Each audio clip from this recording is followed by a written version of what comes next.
Hai, balik lagi dengan saya Intan Nilam di channel kesayangan kalian dari Podcast Rakyat.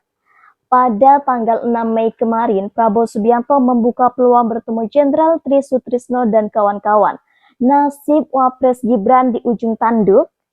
Siapkan kopi kalian, ini pembahasan yang sangat menarik.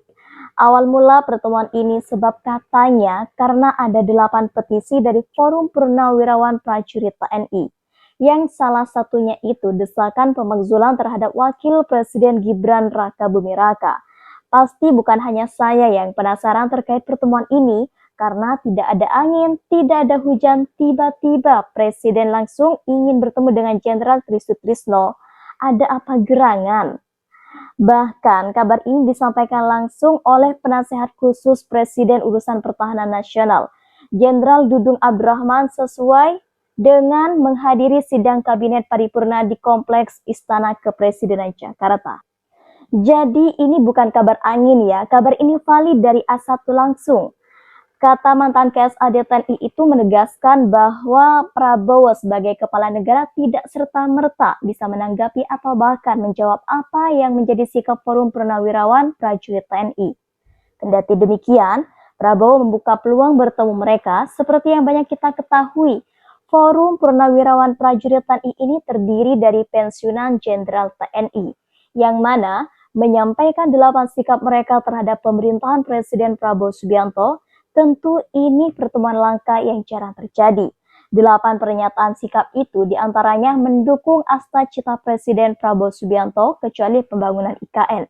Dan ada juga usul pergantian Wapres Gibran Rakabuming Raka kepada MPR. Bahkan dari kalangan TNI sendiri pun mendukung penuh tentang pergantian Wapres ini.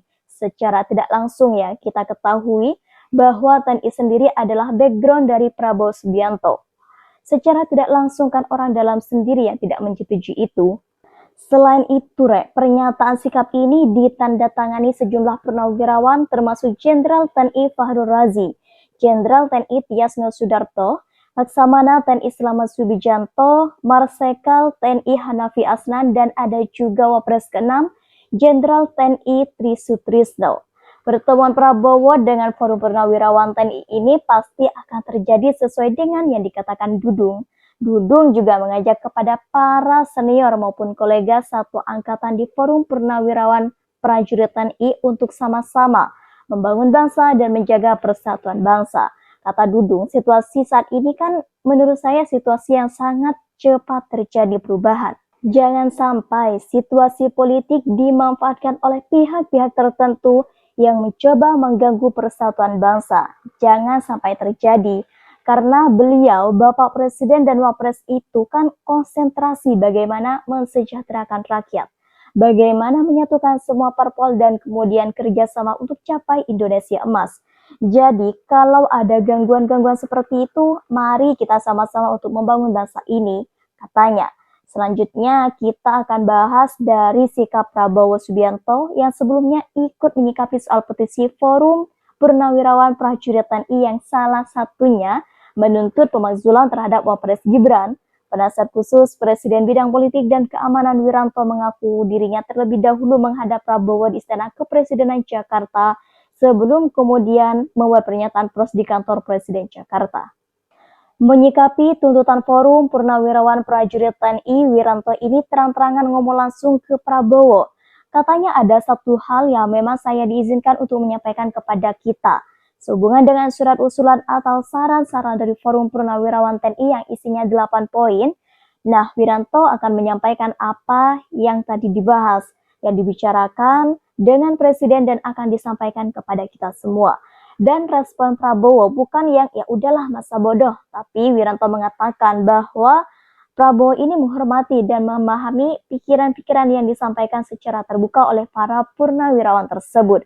Kita tahu ya, beliau ini dan para purnawirawan satu alma mater, satu perjuangan dan satu pengabdian, dan tentu punya sikap moral yang sama dan juga jiwa sabta margaya dan juga sumpah prajurit yang sama. Oleh karena itu, beliau pun memahami, namun sekalipun respon Prabowo seperti itu, Prabowo saat ini tidak serta-merta menjawab apa yang menjadi tuntutan Forum Purnawirawan Prajurit TNI dengan beberapa alasan. Yang pertama kan beliau perlu pelajari dulu ya isi dari statement itu, isi dari usulan-usulan itu. Dipelajari satu persatu karena itu kan masalah-masalah yang tidak ringan ya, masalah yang sangat fundamental, artinya kekuasaan beliau, kekuasaannya juga terbatas. Dalam negara yang menganut trias politika ada pemisahan antara eksekutif, legislatif, dan yudikatif. Tidak bisa saling mencampuri di situ, maka usulan-usulan yang bukan di bidangnya presiden, bukan domain presiden, tentu ya presiden tidak akan menjawab ya atau merespon sekalipun presiden mendengarkan. Oleh karena itu, presiden tidak hanya mengambil dari satu sumber, kemudian presiden mengambil keputusan dan mengambil kebijakan. Harus banyak sumber-sumber lain yang beliau dengarkan. Juga beliau memberi keputusan bukan hanya fokus kepada satu bidang. Banyak bidang-bidang lain yang harus dipertimbangkan presiden sebelum mengambil keputusan. Nah, dengan demikian, maka kalau ada anggapan bahwa presiden tidak merespon, bukan seperti itu ya.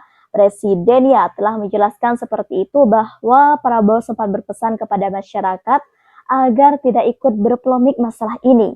Tidak ikut menyikapi pro dan kontra karena hanya akan menimbulkan kegaduhan-kegaduhan yang akan mengganggu kebersamaan kita, keharmonisan kita sebagai bangsa. Ini kata Wiranto ya. Padahal perbedaan di masyarakat merupakan hal yang wajar. Lantas kalau bukan kita yang menyuarakan dan menuntut keadilan, siapa lagi? Bukankah sila kelima berbunyi keadilan sosial bagi seluruh rakyat Indonesia? Oleh karena itu, siap jadi pemimpin maka harus siap juga bukan menghadapi semua kritikan dan mencari jalan keluarnya. Benar, semua harus dipikirkan dulu. Namun, sesuatu yang diawali dengan kecurangan, wajar jika kemudian hari terjadi hal yang memang sesuatu itu terjadi di awal dan dari mulai adanya paman MK, batasan umur yang tiba-tiba berubah. Ya, kalian tahu sendiri ya, semua kecurangan di Pilpres kemarin.